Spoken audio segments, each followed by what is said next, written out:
The conference room buzzed with dozens of alien voices. Marcus Chen stood near the back wall, trying not to stare at the creatures around him. He had seen pictures and videos during his training, but nothing prepared him for the reality. The smell alone was overwhelming. Each species brought its own scent, mixing into something sharp and strange. Marcus was here as Earth's ambassador. His job was simple on paper. Ask the Galactic Council to let humans join. In reality, nothing about this was simple. The room was huge, built to accommodate species of all sizes. Some aliens were small, barely reaching Marcus's knee. Others towered over him, their heads brushing the high ceiling. Some had fur, some had scales, and some had skin that looked like polished stone. A creature that looked like a walking mantis approached the speaking platform. Its translator device turned its clicks into words everyone could understand. Next petition. The humans of Earth request membership in the Galactic Council. Laughter erupted across the room. Not polite chuckles, but loud mocking laughter. Marcus felt his jaw tighten, but he kept his face neutral. He had been a Marine before becoming a diplomat. He knew how to stay calm under pressure. A massive four-armed creature stood up. Its skin was deep purple, covered in ridge patterns that might have been scars or natural markings. Each of its arms was as thick as Marcus's torso. "I am War Prince Krath of the Vrax Empire," the creature announced. Its voice was deep and rumbling. "I speak against this petition." More laughter. Krath seemed to enjoy it. "The humans come from Earth," Krath continued. "We have studied their world. It is a paradise. Mild temperatures, low gravity, weak radiation from their single sun. Their planet is so soft, so gentle that it bred soft, gentle creatures." Krath pointed one of his massive hands at Marcus. "Look at him. Thin bones, weak muscles, slow reflexes. These are not the qualities of a council species. These are the qualities of prey." The alien delegations murmured agreement. Some made sounds that might have been their versions of laughter. Marcus's fellow diplomats looked nervous. Sarah Park, his second-in-command, whispered urgently, "We should withdraw the petition. Come back next year with better preparation." But Marcus was tired. Tired of being laughed at. Tired of Earth being dismissed. He had spent 6 months traveling through space to get here. 6 months of aliens treating humans like children who wandered into an adult conversation. He stepped forward. "May I respond?" The mantis creature at the platform gestured for him to approach. Marcus walked through the crowd of aliens. He felt their eyes on him. Some looked amused. Others looked bored. When he reached the platform, he had to look up at Krath. The War Prince was easily 9 feet tall. "You say we are weak," Marcus said quietly. "You judge us by our planet instead of our character. That seems unwise." Krath's laugh boomed through the chamber. "Unwise? Little human, I have conquered 17 worlds. I have crushed armies beneath my feet. My species evolved on a planet with 3 times your gravity. What do you know of strength?" "I know that strength takes many forms," Marcus replied. "Then prove it," Krath said. His forearms crossed over his massive chest. "I invoke the right of contest. Ancient law allows any species to prove their worth through combat. Send your greatest warrior to face me. If they can last even 5 minutes, I will personally sponsor your membership." The room erupted in noise. Aliens shouted in dozens of languages. The translators struggled to keep up. Marcus knew about the right of contest. It was an old tradition, rarely used anymore. Most species proved themselves through technology or trade agreements, but it was still valid law. Sarah grabbed his arm. "Marcus, no. We need to contact Earth, get a military specialist. Someone trained for this." "That will take months," Marcus said. "By then our petition will be forgotten." "Better forgotten than dead," Sarah hissed. Marcus looked at Krath. The War Prince was smiling, confident that the humans would refuse or delay. It would be the perfect end to his entertainment. The weak humans running away with their tails between their legs. Something cold settled in Marcus's stomach. It was the same feeling he got during his time in the Marines. The moment before a fight when you realize there was no other way forward except through. "I accept," Marcus said loudly. The room went silent. "You?" Krath said. His 4 eyes widened slightly. "You are a diplomat, not a warrior." "I was a warrior before I was a diplomat," Marcus said. "United States Marine Corps, 12 years of service. I accept your challenge on behalf of humanity." For a moment, Krath just stared. Then he started laughing again. The other aliens joined in. They found this hilarious. A small human diplomat challenging a legendary war prince. But not everyone was laughing. In the shadows of the observation deck, a figure watched in silence. Warlord Kravix of the Thorian Empire stood alone, his massive frame hidden in the darkness. He did not laugh. He did not smile. He had fought for 300 years. He had faced countless warriors from dozens of species. He knew what fear looked like. And the human, standing small and alone before a creature that could break him in half, showed no fear at all. Kravix found that interesting. The Mantis mediator spoke. The challenge is accepted. By council law, the contest will take place in 3 days. This gives both parties time to prepare. War Prince Krath, do you accept these terms? 3 days? Krath laughed. I need no preparation to crush this insect. But very well. 3 days. I will try not to kill him too quickly. It would be poor sport. Marcus said nothing. He simply nodded and walked back to his delegation. Sarah and the others surrounded him, all talking at once. They called him crazy. They begged him to reconsider. They listed all the ways this could go wrong. Marcus ignored them all. He was thinking about his training, about the fights he had been in, about the things he had survived. He was thinking about Earth and everyone watching from home, waiting to see if humanity would earn its place among the stars. He was also thinking about something his old drill instructor used to say. Pain is temporary, pride is forever, and Marines don't quit. 3 days later, Marcus would step into the arena. 3 days later, the galaxy would learn something new about humans. 3 days later, everything would change. But for now, Marcus stood in the conference room and watched the aliens laugh. Let them laugh, he thought. Let them think this will be easy. They would learn soon enough. In the shadows, Kravix watched the human diplomat. The human's hands were steady. His breathing was controlled. His eyes were calm. The warlord smiled slightly. Perhaps this would not be the boring display he expected. Perhaps after centuries of searching, he had finally found something worth watching. The galaxy had no idea what was coming. The arena was ancient. It had stood for thousands of years, hosting battles between warriors from across the galaxy. The floor was covered in sand that had soaked up blood from 100 different species. The walls were scarred with marks from weapons and claws. Marcus stood in the preparation chamber, wrapping his hands. He wore simple combat gear. Light armor covered his chest and shoulders, but he kept his arms and legs mostly exposed. He needed to move freely. Speed and endurance would be his only advantages. The door opened. Sarah entered carrying a medical kit. Last chance to back out, she said. Her voice was tight with worry. Can't do that. Marcus replied, testing the flex of his wrapped hands. Marcus, I pulled his stats. Krath is a decorated war hero. He has won 43 individual combat matches. He has never lost. Not once. There's a first time for everything. Sarah set down the medical kit harder than necessary. This isn't a joke. The medical team is standing by, but they say if he hits you wrong, there might not be anything to save. Your bones are too fragile compared to his. Marcus finished wrapping his hands and looked at her. Sarah, do you know why I became a Marine? She shook her head. My grandfather fought in World War II. My father fought in Vietnam. Both of them told me the same thing.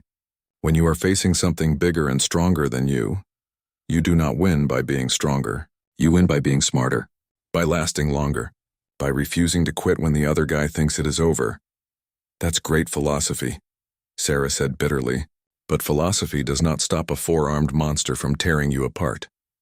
Maybe not, Marcus admitted. But it is all I have got. The arena door opened with a deep, grinding sound. It was time. Marcus walked into the light. The arena was packed. Thousands of aliens filled the seats, arranged in rings that climbed high above the fighting floor. The noise was incredible. Screams, roars, clicks, and sounds he had no name for all mixed together. Most of the crowd was cheering for Krath. Some held signs in various alien languages. Marcus's translator showed him what they said. Death to the soft-worlder. 5 minutes for the human. Crush the weak ones. A small section held Earth's delegation, maybe 30 humans in a sea of aliens. They were silent, their faces tight with fear for him. Across the arena, Krath entered. The war prince wore armor that gleamed like metal but flexed like cloth. Each of his forearms carried a different weapon. A sword, a hammer, a chain with a spiked ball, a war axe. The crowd roared for him. Krath raised all 4 weapons and bellowed a war cry that shook the arena walls. A holographic referee appeared in the center of the arena. It was a neutral AI programmed to judge fairly. The challenge begins now, the AI announced. Combat continues until one fighter yields, dies, or cannot continue. There are no other rules. The hologram vanished. Krath smiled at Marcus. I will make this quick, little human. You were brave to accept. I respect that. So I will grant you a warrior's death. Marcus said nothing. He fell into a fighting stance his marine instructors had drilled into him thousands of times. Feet shoulder-width apart, knees slightly bent, weight balanced, Krath charged. The war prince was fast, impossibly fast for something so large. His 4 weapons swung in a pattern designed to attack from multiple angles at once.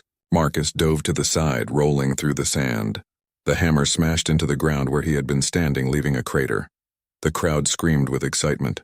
Marcus scrambled to his feet. Krath was already swinging again. The sword whistled through the air. Marcus ducked. The chain wrapped around where his head had been. The axe came down.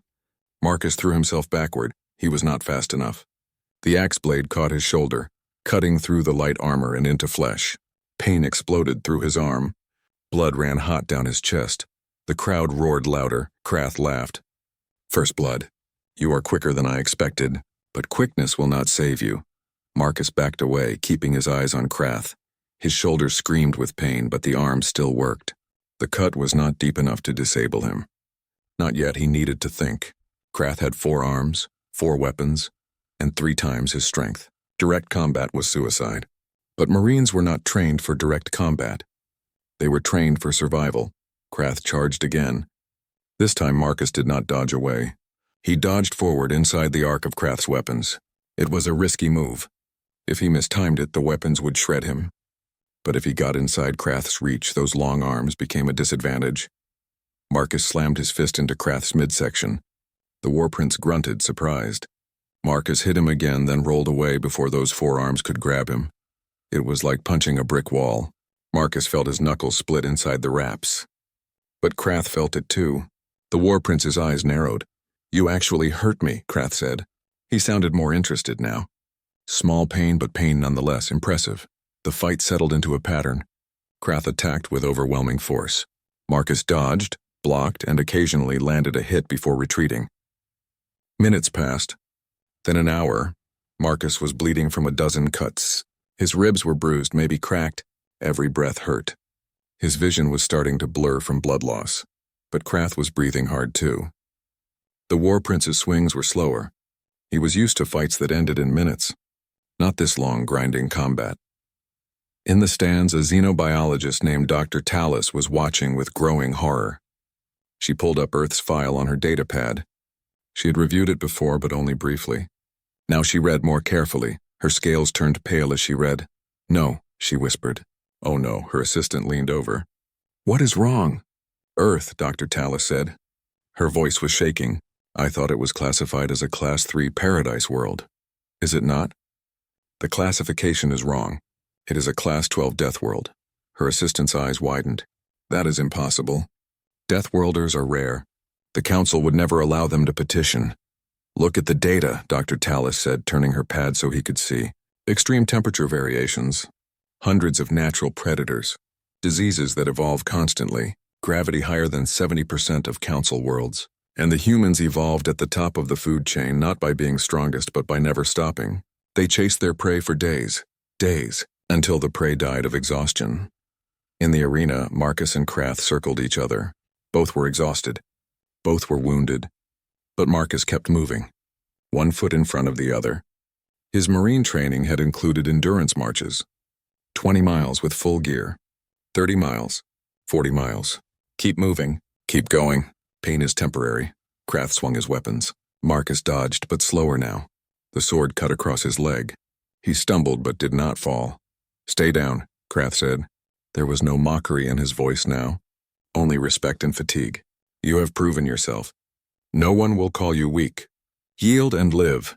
Marcus leaned close as he circled past. His voice was quiet, meant only for Krath.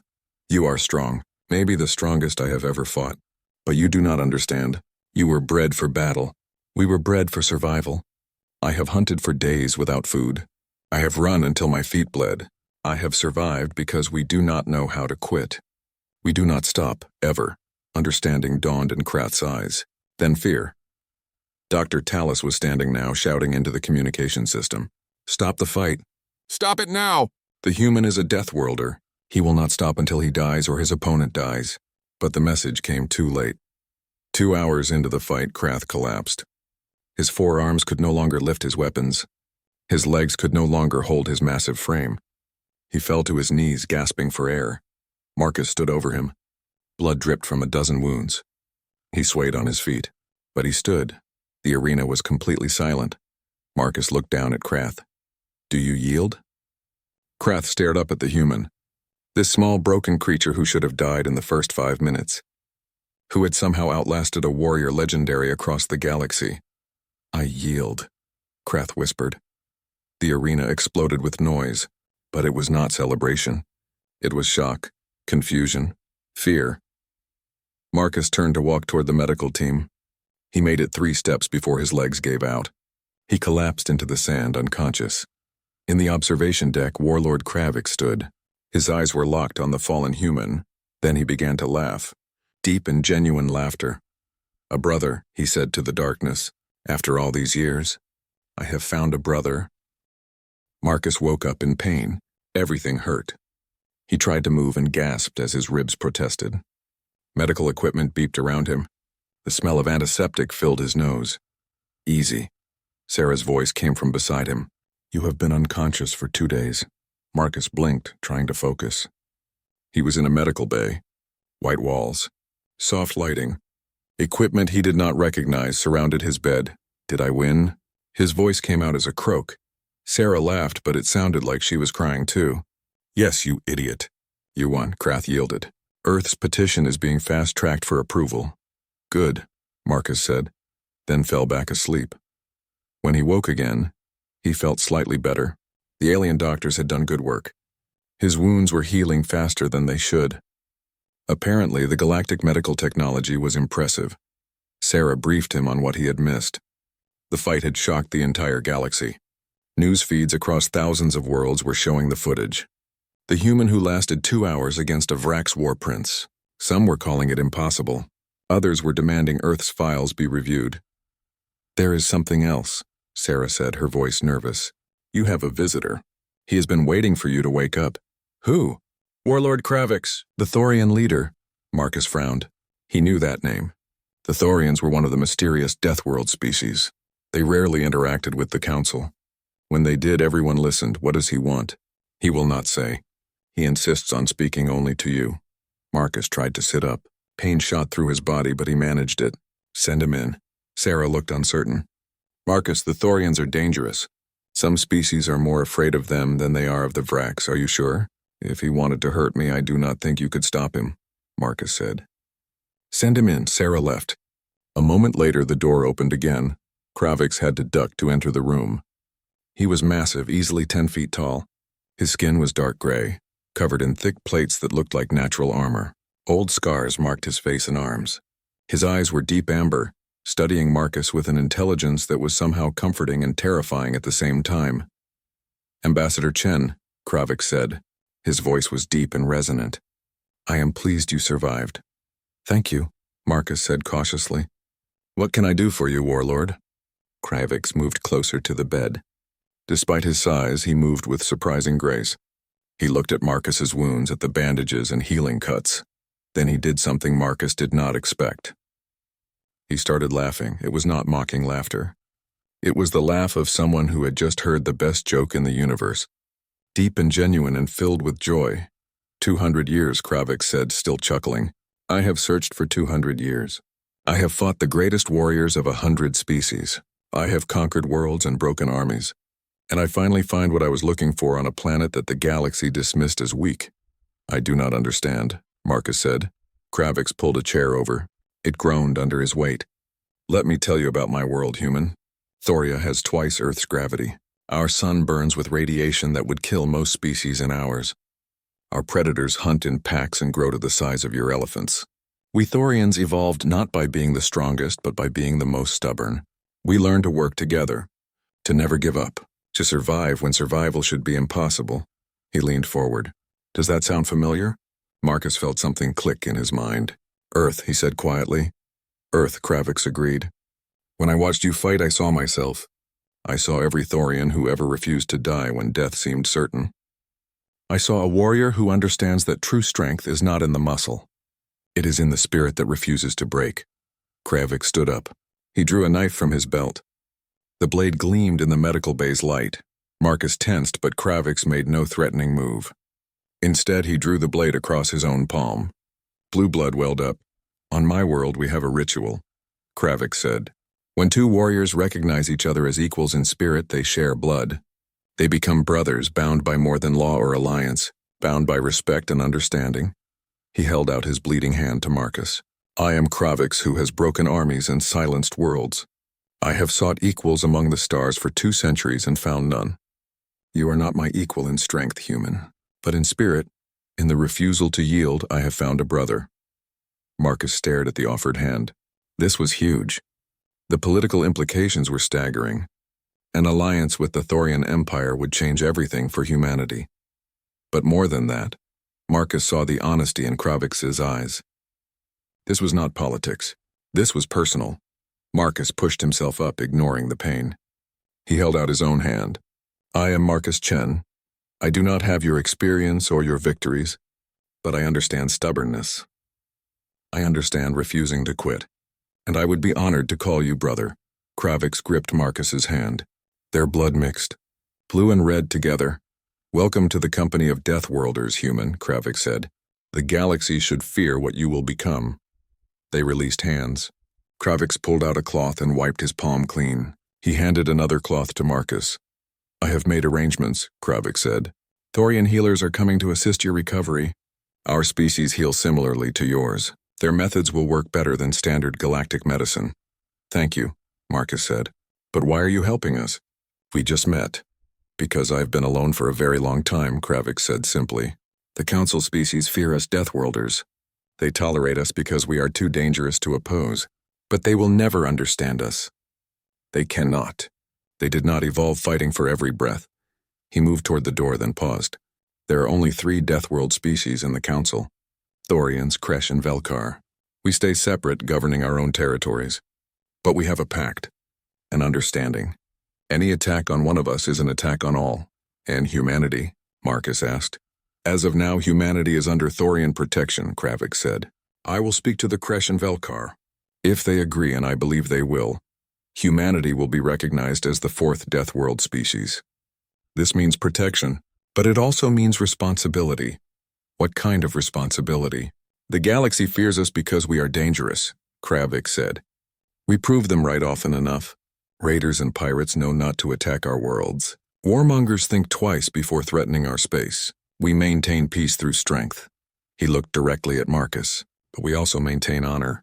We do not abuse our power. We do not conquer for conquest's sake. We protect the weak when we can. We act with integrity. Can humans do the same? Marcus thought about Earth, about its history of war and peace, cruelty and kindness, about the best and worst of humanity. We can try, Marcus said honestly. We do not always succeed. But we try. Kravix nodded, seeming satisfied. Trying is all any of us can do. I will return tomorrow. Rest now, brother. You have earned it. He left. Marcus sat alone in the medical bay, looking at his bandaged hand where Kravix's blood had mixed with his own. Everything had changed. Humanity had come to the stars as petitioners, hoping for a chance to join the galactic community. Now they were allies of the most feared species in known space. Sarah rushed in a moment later. What happened? What did he want? Marcus looked at her and smiled tiredly. He welcomed us to the family. The scary, dangerous Deathworld family. Is that good or bad? I honestly have no idea, Marcus said. But I think the galaxy is about to find out what humans can really do. Outside the medical bay, Kravix walked through the station's corridors.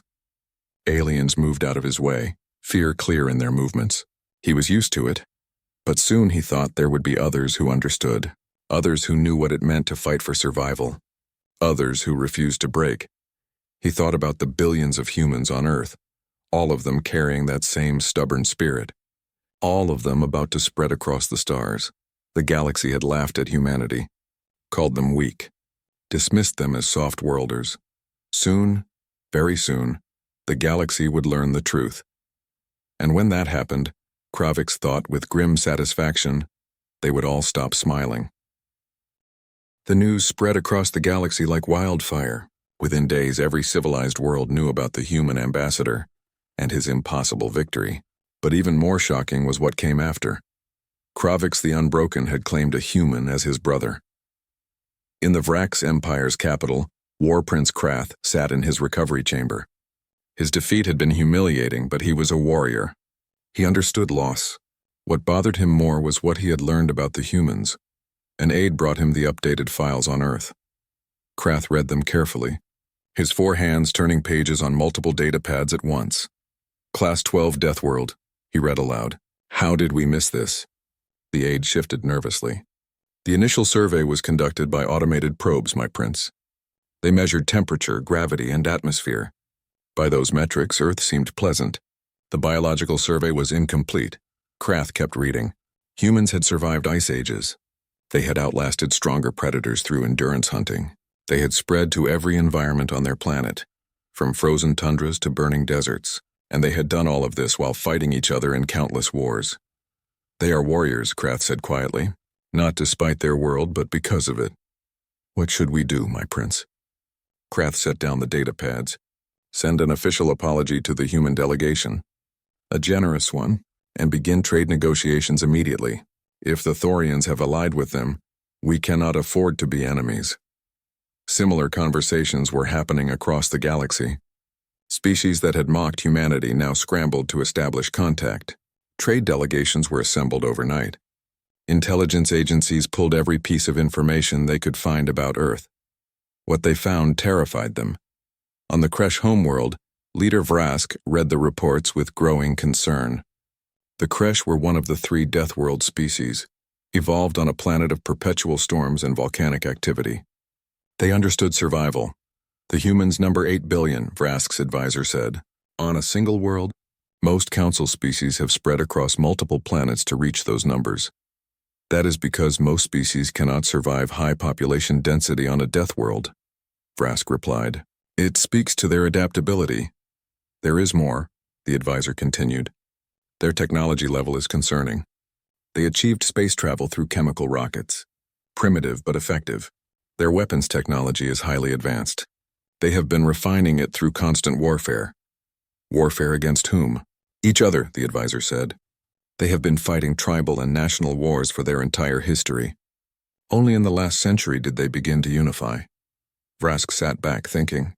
A death world species that fights itself constantly, yet survives and advances. That takes a special kind of madness. Should we be worried?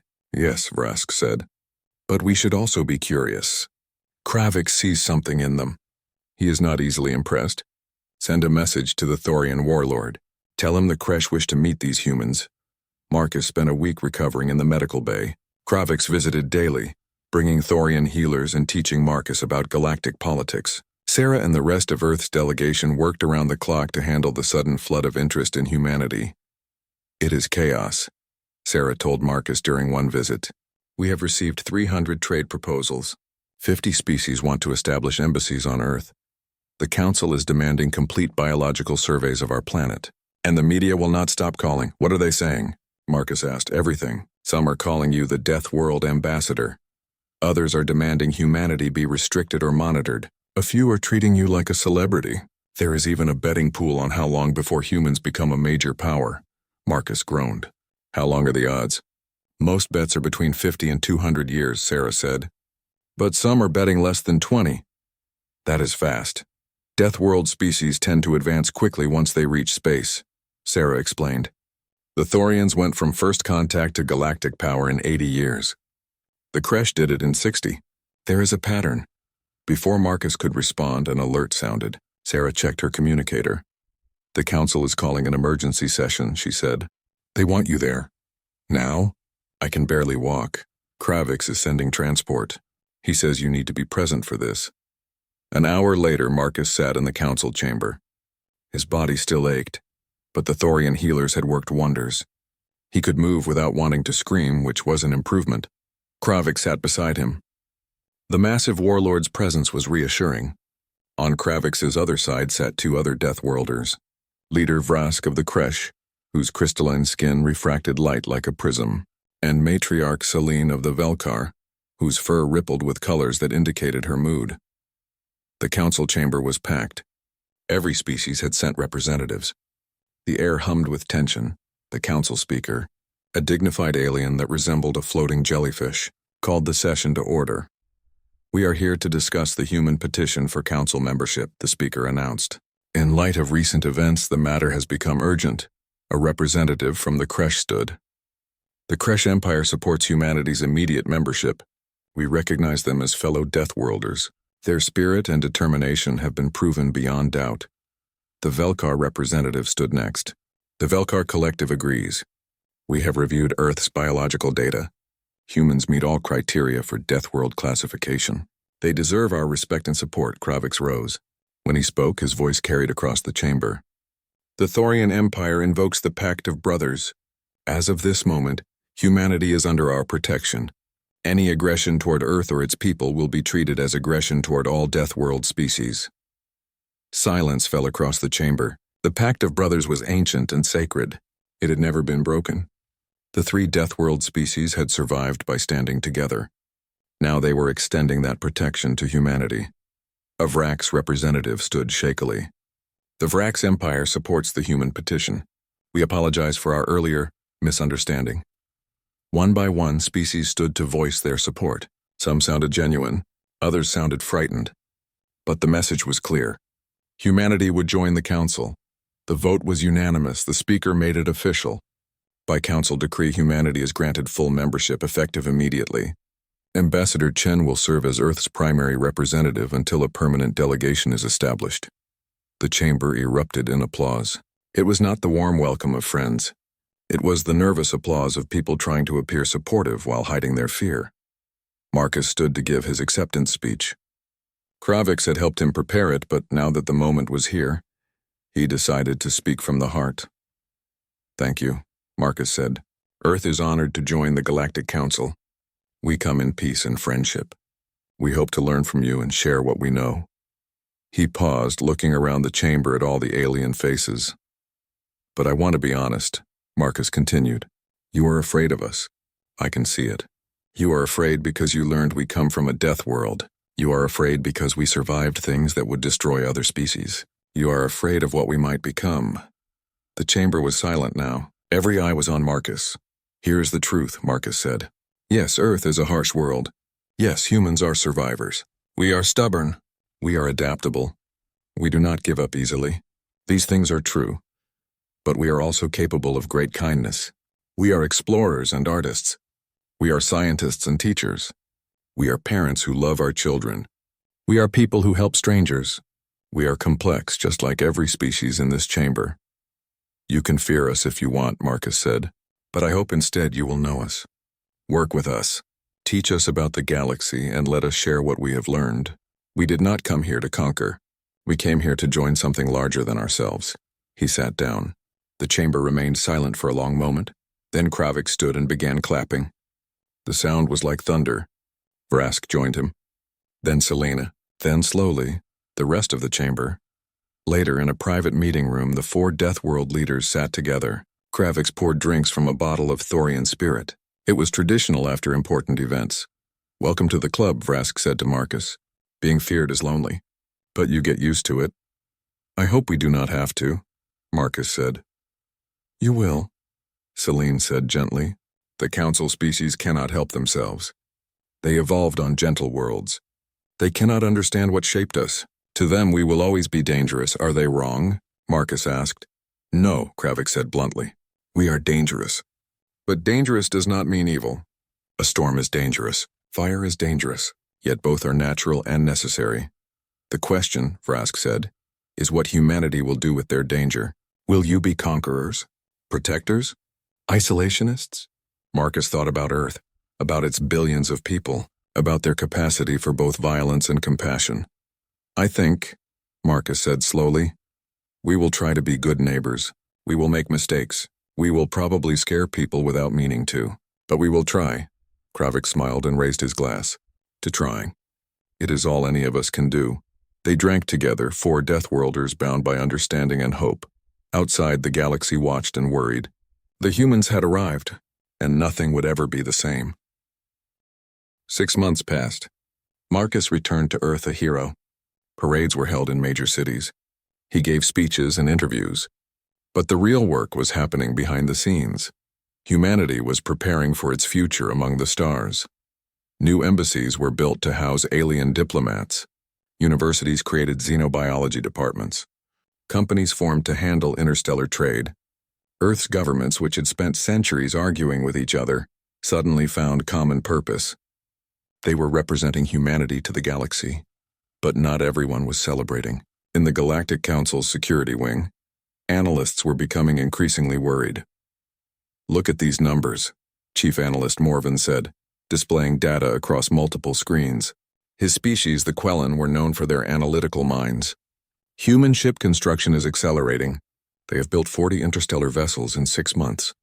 That is their right, his supervisor replied. Council members are allowed military and civilian fleets. Yes, but the rate is concerning, Morvan continued. The Thorians built 12 ships in their first year. The Kresh built 15. Humans are building faster than any species in recorded history. They have a larger population base, more resources. That is exactly my point, Morvan said. 8 billion humans on one planet. If even 1% of them want to leave Earth, that is 80 million colonists. Do we have any idea how many colonies they could establish in a decade? A century? The supervisor was quiet, thinking. What are you suggesting? I am suggesting we need restrictions. Population limits on colonies. Technology sharing agreements. Something to slow their expansion. That will not be popular, the supervisor said. The Deathworld species will see it as discrimination. Then we make it seem reasonable. For everyone's safety. The proposal was drafted and submitted to the council. 3 weeks later it came up for a vote. Marcus sat in the council chamber reading the proposal with growing anger. Beside him, Kravik was perfectly still. The warlord's stillness was more frightening than any rage could be. They are trying to cage you, Kravik said quietly. Before you even spread your wings. The proposal was called the Responsible Expansion Act. It sounded noble. It claimed to be about sustainable growth and peaceful integration, but the restrictions were clear. Human colonies would be limited to 10 million people each. Human ships would require council inspection. Human technology sharing would be mandatory, while other species could keep their secrets. The speaker called for debate. A Quellan representative stood.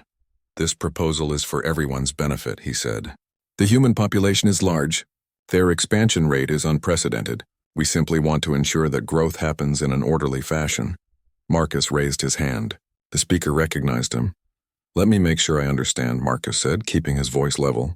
You want to limit where humans can live and how many of us can settle in any location.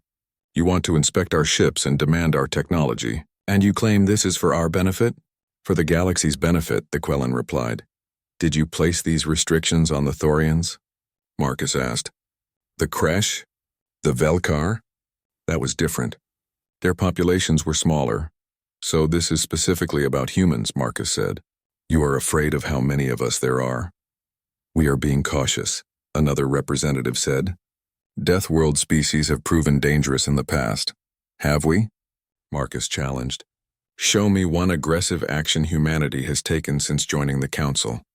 One threat, one attack. Anything that justifies treating us like criminals. Silence. You cannot, Marcus said, because we have done nothing wrong. We have followed every rule, respected every treaty. We have been model citizens. But it does not matter, does it? You made up your mind about us the moment you learned we were Deathworlders. Kravik stood. The temperature in the room seemed to drop. I will speak plainly, the warlord said. This proposal is not about order or safety. It is about fear. You are afraid that humans will become powerful. You are afraid they will challenge your comfortable positions, so you try to limit them before they grow strong enough to resist. That is not, a representative began. I am not finished, Kravik said. His voice was not loud, but it silenced the chamber. For 3,000 years, we Deathworld species have tolerated your prejudice. We let you fear us because we understood. We are different. We evolved in ways you cannot fully understand, but we have also protected you.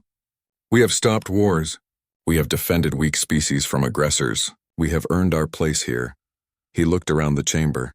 Now you want to do the same thing to the humans. Restrict them, control them, keep them weak. And you expect us to stand by and watch. Kravix placed one massive hand on Marcus's shoulder. This is my brother. His people are my people, and I will say this once. Any restriction placed on humanity will be seen as an act of hostility toward all Death World species. Frask stood. The Kresh agree with Warlord Kravix. We will not support this proposal. Celine rose. The Velkar stand with humanity. This proposal is rejected. The chamber erupted in chaos. Representatives shouted and argued. The speaker called for order repeatedly. Finally, a vote was called. The proposal failed. Barely, but it failed. After the session, Marcus and Kravix stood together in a private observation deck. Through the viewport, Earth was visible as a blue marble against the stars. Thank you, Marcus said, for standing with us. I did not stand with you out of kindness, Kravix replied. I did it because it was right. And because I know how this story ends. What do you mean? Kravix gestured at Earth. That world bred 8 billion survivors. Every one of them carries the same stubbornness you showed in the arena. The same refusal to quit.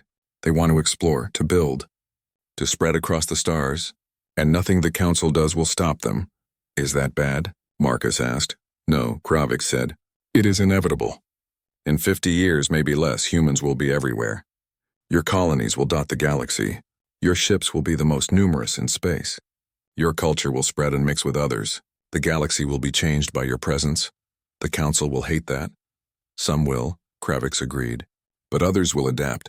They will trade with you, learn from you, grow alongside you, and eventually they will stop seeing you as Deathworlders. They will simply see you as neighbors. He turned to face Marcus. But that future depends on what you do now. How you treat others, how you use your growing power. If you are cruel or aggressive, you will validate their fears. If you are fair and generous, you will prove them wrong. No pressure, Marcus said with a weak smile. Kravix laughed. Brother, you already bore the weight of your species' reputation on your shoulders in that arena. This is just more of the same. Marcus looked out at Earth. Somewhere down there, billions of people were going about their lives. Working, loving, fighting, dreaming. They had no idea how much was changing. How humanity was about to explode across the galaxy. I need to go back, Marcus said. Earth needs to know what happened today. They need to understand what we are facing. What will you tell them? Marcus thought for a moment. The truth. That the galaxy is afraid of us. That we will face resistance and prejudice, but also that we have allies. That we have a chance to prove ourselves. And that we need to be the best version of humanity we can be. Good, Kravix said. That is the right approach. 3 days later, Marcus stood in the United Nations General Assembly. Every nation had representatives present. The entire speech was being broadcast worldwide. 6 months ago, I went to the stars to ask for humanity's place in the galaxy, Marcus began. Today I return to tell you we have that place. But I also need to tell you what it will cost. He explained everything. The fight with Krath. The alliance with the Death World species. The Council's fear and the attempted restrictions. The galaxy sees us as dangerous, Marcus said. They look at Earth and see a world that should have killed us. They look at our history and see endless wars. They look at our numbers and see an invasion waiting to happen. They are not entirely wrong to be cautious, he continued. We are survivors. We are adaptable. We are competitive. These are our strengths, but they can also be our weaknesses. So here's what I am asking, Marcus said. As we go into space, we need to be better than we have been. We need to show the galaxy that humans are more than just survivors. We are builders, teachers, friends, explorers who come in peace. This does not mean we should be weak. We should be strong. We should defend ourselves. We should protect our interests. But we should also be fair, generous when we can be, understanding when others fear us. The galaxy is watching, Marcus said. In 50 years, humans will be everywhere. What they see will depend on us, on the choices we make, on the example we set. I fought for 2 hours to prove humanity's worth, he said. Now all of us must fight for a lifetime to prove humanity's character. The speech was met with thunderous applause. But more importantly, it was met with action. Earth's nations began coordinating their space efforts. Peaceful exploration became the priority. Programs were established to train diplomats and ambassadors. Humanity was preparing for its future. A year later, Marcus stood in the same observation deck with Kravix. Between them was a display showing the latest colony ship departing Earth. It carried 10,000 colonists to humanity's first extrasolar settlement.